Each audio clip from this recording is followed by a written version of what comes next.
Welcome back, everybody, to another one of our expert reviews. And today we're joined by the fabulous Saj Hussain. Now, Saj Hussain has a fantastic website, sajhussain.com, and we'll drop the link to that down below. Now, Saj, the first quarter, when we made our predictions back in December, we didn't have the benefit of the hindsight of a Brexit, a COVID vaccination program, Rishi's giveaway budget. Tell me, what's it been like for your business? Has it been a positive first quarter? And where do you think it's gone? And do you think your forecasts came true, or we can learn from them? Yeah, I think it's certainly been an interesting quarter, that's for sure. And I think we're just getting used to uncertainty now. Things constantly changing, evolving, not being what we think they're going to be. And I think predictions are turning out to be the best way to be wrong. So I remember last year thinking when the problems first started, COVID first started, and I was thinking we're going to be in for a big crash at the end of 2020. I'm sure it's heading that way. And then of course things change, and you thought, oh, maybe it's probably going to be next year. And then towards the end of last year and early this year, I was thinking, well, as soon as some of these furlough starts to finish, I can see that there's going to be a problem in the marketplace. And clearly that didn't happen because the Chancellor kind of threw all that out the window and said, I've got some new plans for you all. So, but I think we are kicking the can down the road in some cases. We are just delaying certain things. So one of the things that concerns me, or I think about, is like retail, for example. There's just so many businesses now that are probably just not viable anymore. Yeah, they exist, they're there, but actually they're not really viable. Now, when they start opening back up, and the landlord's going to start demanding that rent that they've been protected from, furloughs disappearing, the business rate support's gone, other support is going, bounce back loan payments have to start being made. When all these things start happening collectively, there's going to be a number of people just going to chuck in the towel and say, that's it, I'm off, it's game over. And we're just pushing that down the road. All we're doing, we're just delaying it and pushing it further and further down the road. And each time you think, actually, well, the government has probably done what they're going to do, and it's unlikely they're going to do any more, because they've got to give an opportunity for the economy to start standing on its feet and moving forward. But they surprise you each time with something new. So I think it's certainly interesting times. And maybe we haven't seen the end of the government support, but what we've definitely seen is they ain't going to let the property market fail. No, well, when you look at the property market, it does underpin the economy, and it actually forms a part of our GDP as well, and our inflation measures. Now, you sound a little pessimistic there, shall we say, on retail, and I can empathize with some of the comments. I mean, something you didn't pick up on, which is a little bit niche, is for those overseas tourists, when they start returning to the UK and they spend a lot of money in high value retail shops, when they leave the country, they can reclaim the VAT. Well, as of the 1st of April, that's ended. So will we still be a destination for tourists to come and get VAT-free goods? I don't know. It's a different take on it. It's not the thing that keeps the high street alive, though. It's you and I going out there. I think the high street is changing, and you're spot on with that. And I love your analogy of kicking the can down the road. I mean, you must have been watching a few of the other videos that we've had on there by some of our other experts, because that is the phrase that's cropped up in this quarter's videos, is kicking the can down the road. So talking of kicking the can, stamp duty, that was a cliff edge that was going to happen on the 31st July. And in a video that I put out back in December, we talked about it'll probably be kicked down the road a bit, probably 6 months, and it'll probably be stepped. Well, Rishi's obviously been tuning into our videos. So what would you like Rishi to do with regards to stamp duty? And where do you see that impacting the housing market? Well, I think with the property market, there's two sides: there's the buying and the sell side. So when we're in property, we're only going to benefit from one side when the market's doing well. If we want cheap property, we want to buy cheap property, Well, when the market's rising, that's going to be more difficult to do. And then if we're selling, that's great news, because that means you sell stuff very easily. There's plenty of demand out there. But then on the other side, if we're looking at cheap property markets, more depressed, and then when you're buying that property, you're not necessarily going to be able to sell. So it's usually one side or the other that we've got. So it's which side do we want?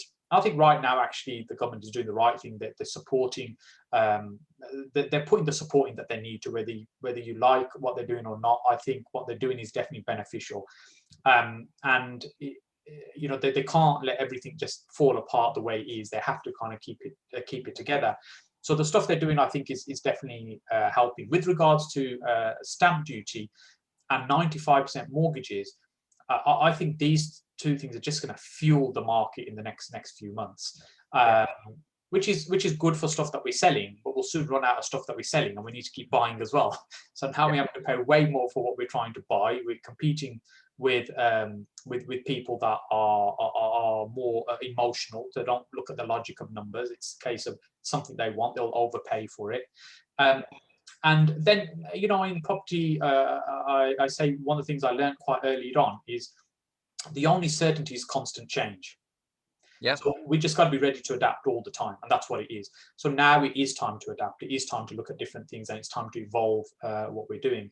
And some of it is what we just touched on, for example, on the commercial stuff we were talking about just before we got on camera as well, the opportunities that will create, because it's different markets. So they'll, if retail starts to disappear, other business start to change, it'll just mean there'll be, there'll be a shift in where the opportunities are. And those opportunities generally have windows. They're not going to last forever. Those windows will open and then they'll close again. So it's taking benefit from them while they exist. Absolutely. So looking back, I mean, we've sort of covered where Q1 was, and you're talking about the future and the opportunities. Now I'm sort of looking behind you, and I see a telephone on there. It's either your stockbroker phone from the 80s or a museum piece. Is it a satellite phone? Things have moved on a little bit from where they were. But yeah, they have indeed. They have indeed. Sorry, Saj. My first mobile. Oh, brilliant! Yes. Brilliant. So just a little memento, but it's just indication. It's just a reminder of look how things move and how things change. And if you grasp change with both hands, it's an amazing opportunity if we see it in that way. And I've always worked for myself. I've never really worked for anybody. A few little stinches here and there. And I remember when I did an MBA a number of years ago, I think you have as well. And one of the things they focus on a lot is change and corporate change. And for me, it was my first time when I was with other corporate people in an environment like that, talking about change. And I couldn't understand why everybody was challenged by change when I was saying change is where the opportunity is. And I thought maybe I've come from a different environment. I've never seen it that way, and I've only seen it this way. So I always see change as an opportunity rather than as something to be fearful of. And when we take the fear out of it, there is so many opportunities that come from change. Yeah, there certainly is. So, I mean, looking forwards then, 2021, it is going to be a year of change. We've got to embrace it. We've got to enjoy the ride. What are you sort of advising people that this is where I see the market for the next 3 quarters going? Do you think there is going to be significant opportunity? I mean, we've just had a white paper on commercial conversions for the Class E coming in. Will that create opportunities for investors? Or do you think there's other things out there that they should be paying attention to? I think that's one of the biggest opportunities that exist right now, and that's certainly something we should be looking at and thinking how can we utilize it. And what happens in an environment like this, for example, on your YouTube channel and the content that you're sharing, when people are watching this, people think, oh, but everybody knows this opportunity exists. Everybody knows that you're going to be able to convert commercial property to residential. And you think, well, actually, do they really? When you think put this into context, how many people own property in this country in terms of percentage? I think it's something like 1 or 2 million landlords in the country, or 1 or 2 million thereabouts, that sort of range, when you think of a population of 60 million. And it's a very small number. How many of that those numbers as a percentage actually go out and learn about property, network, connect with other people? And we both run property networking events, and hopefully we'll start running them again at some point in the future. And when you think about how many people actually come to those, there's probably no more than maybe 500,000 people in the country that have any kind of interest of learning about property. That's probably it. And from that 500,000, you think how many actually know about these changes? When you start putting it into that context, there's actually only a tiny number of people that are aware of these opportunities that exist. And that's what makes it such a big opportunity.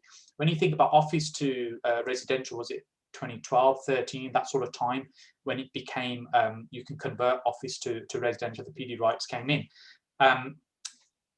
For the first couple of years, there's few people getting on with it quietly, but there's no real noise about it. But now if you try and go and buy an office building because you want to convert it to residential, you're up against stiff competition, because we think everybody's aware, but the agents are certainly aware, the sellers are aware. And just like the opportunities existed in office to residential at that early stage, I think we're at that point right now with Class E and changes within that. Well, I would agree with you. And the thing which I find of interest, and I speak to a lot of agents, is the agents have a helicopter view that, oh, you could convert this to resi, but they don't know how. They don't know the detail.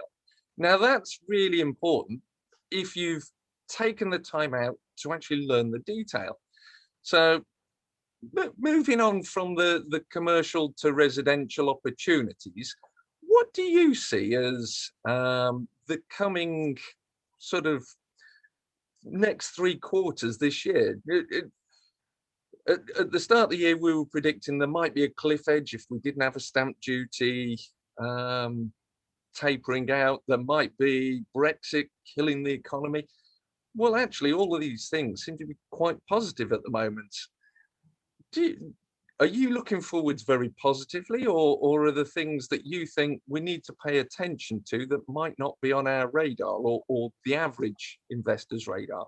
Yeah, business is all about risk, and properties is a business just like any other business. And often people don't treat it as a business. They think it's just a passive investment. It is a business that we're running, and there are many risks in this business, and we're facing a lot of risks right now. So how do we mitigate against some of those risks?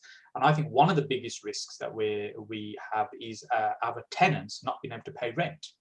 And how is that going to work? And being able to evict people that are either chosen not to pay or can't pay, because we need to get those properties back.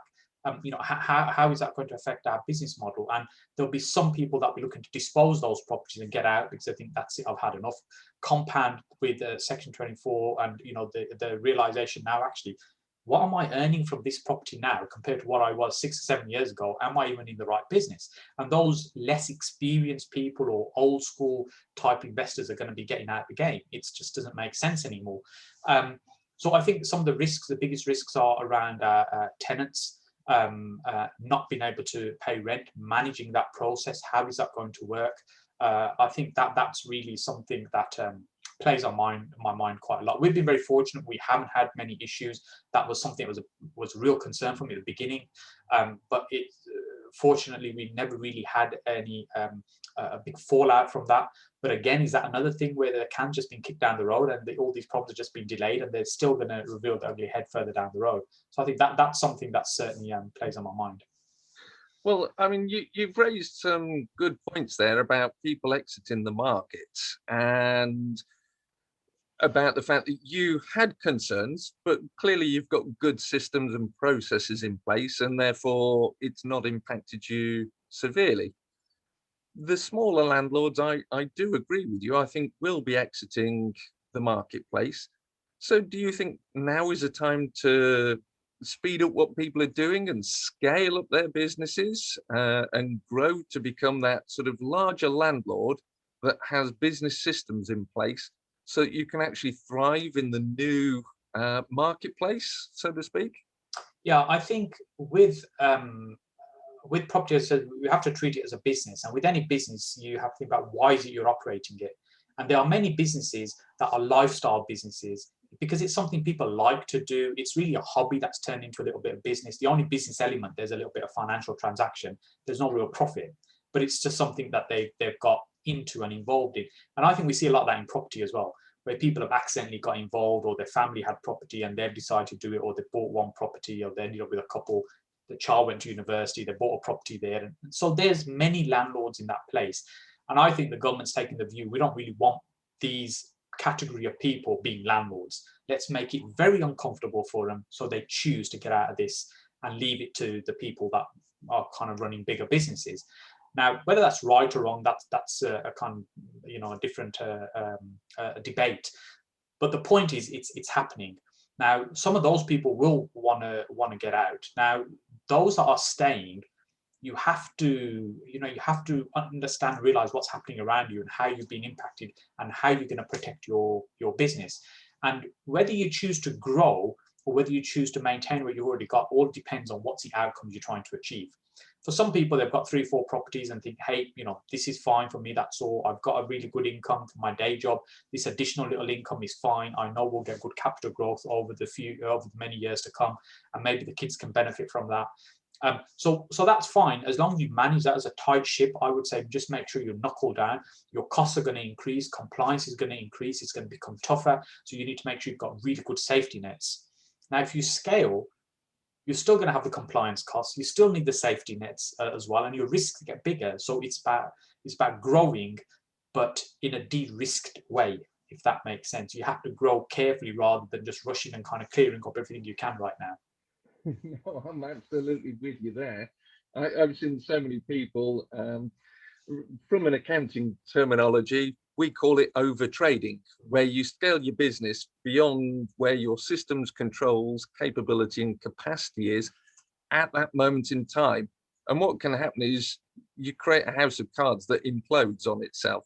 So it's very important to actually scale up in a controlled way and not overtrade, and recognize where the risks come in.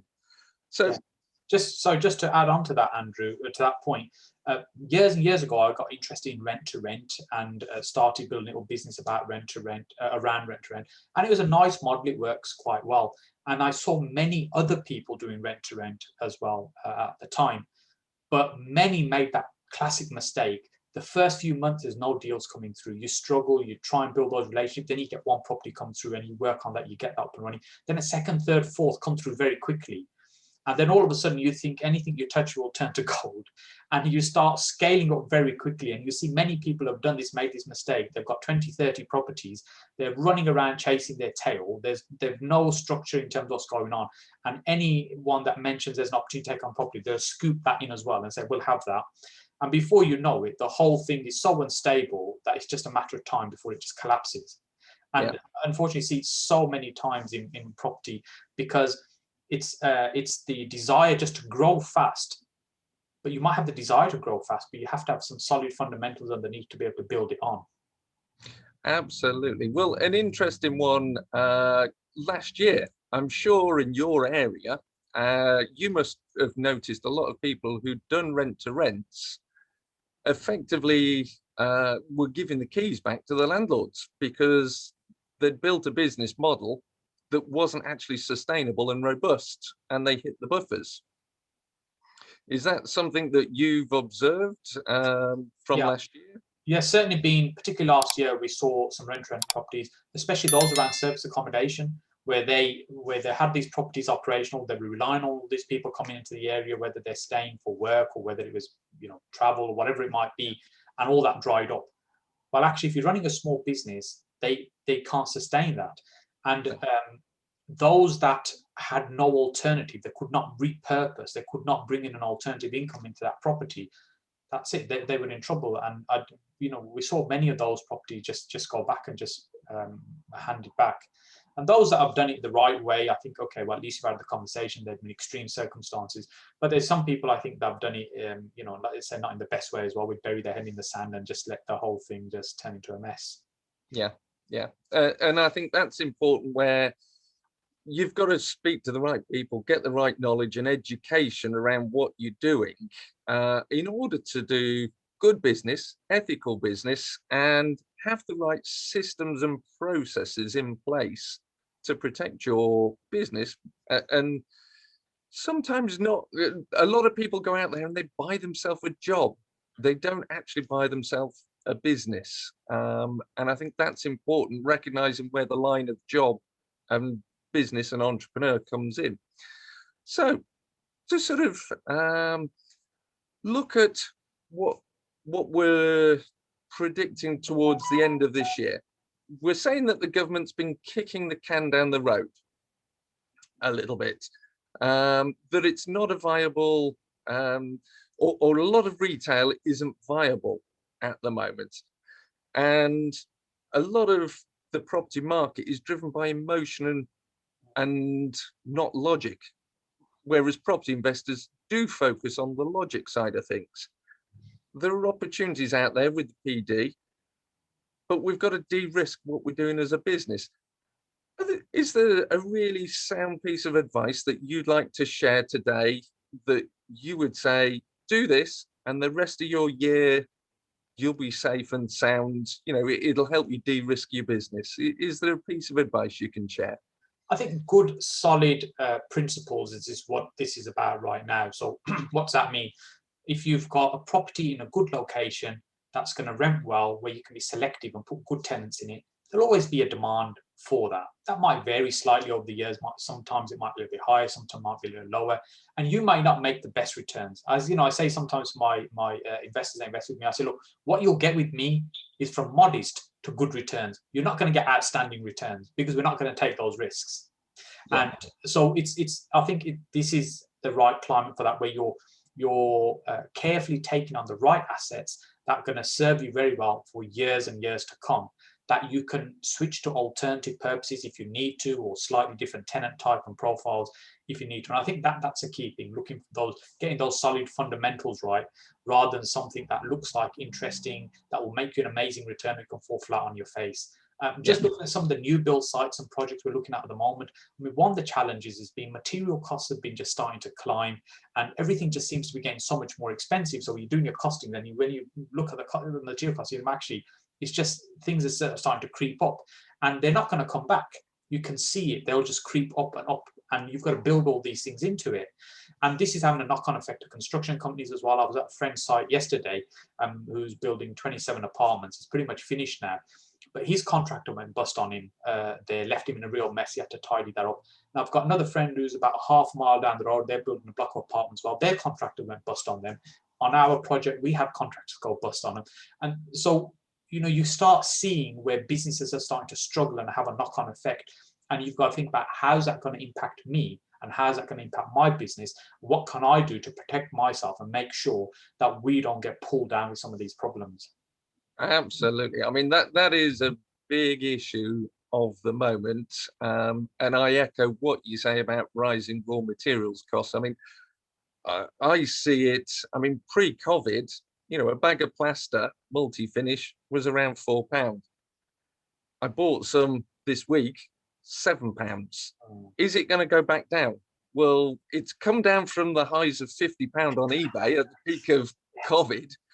And this is where it's trading at.